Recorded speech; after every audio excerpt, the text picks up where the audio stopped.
Hi friends, welcome to my channel. ఇక Maggi అఖిలాండేశ్వరితో అంటూ ఉంటుంది, అమ్మా ఈ వెంకీని నేను ఎందుకు పెళ్లి చేసుకున్నానో తెలుసా? వాడి కుటుంబాన్ని ఇక్కడే ఉంచి వాడి ఫ్యామిలీని మొత్తం మన ఇంటి పని మనుషుల్లాగా చేసి వాడి ఆస్తిని మొత్తం కొట్టేద్దామని ఇలా చేశానమ్మా.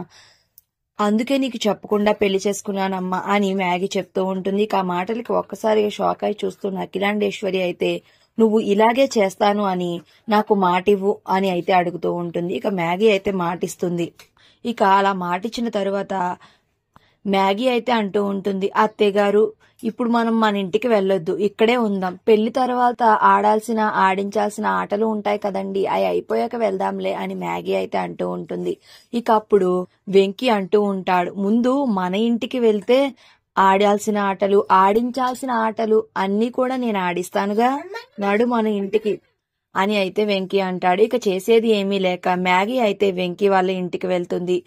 ఇక అందరూ అయితే వెంకీ వాళ్ళ ఇంటికి వెళ్తారు. వెళ్ళిన తరువాత మ్యాగీ లగేజ్ అయితే విద్యని తీసుకురమ్మని తాను మాత్రం మహారాణి లాగా ఇంట్లోకి అయితే వెళ్ళిపోతుంది. ఇక ఆ లగేజ్ ని మోయలేక విద్య అయితే తీసుకుని వచ్చి లోపల పెట్టి ఇక చెమటలు అయితే తుడుచుకుంటూ ఉంటుంది.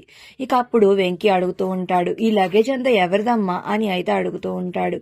ఈ లగేజ్ వదిందన్నయ్య అని చెమటలు తుడుచుకుంటూ విద్య అంటూ ఉంటుంది. ఇక అప్పుడు వెంకీ అంటూ ఉంటాడు, దాని లగేజ్ నువ్వెందుకు తెచ్చావమ్మా, అది తెచ్చుకుంటుంది కదా అని అంటూ ఉంటే మ్యాగీ కళ్ళెగరేసి చూస్తూ ఉంటుంది. మరి వెంకీ తనకి ఎలా బుద్ధి చెప్పనున్నాడు అనేది నెక్స్ట్ రివ్యూలో తెలుసుకుందాం. వీడియో నచ్చితే ప్లీజ్ సబ్స్క్రైబ్.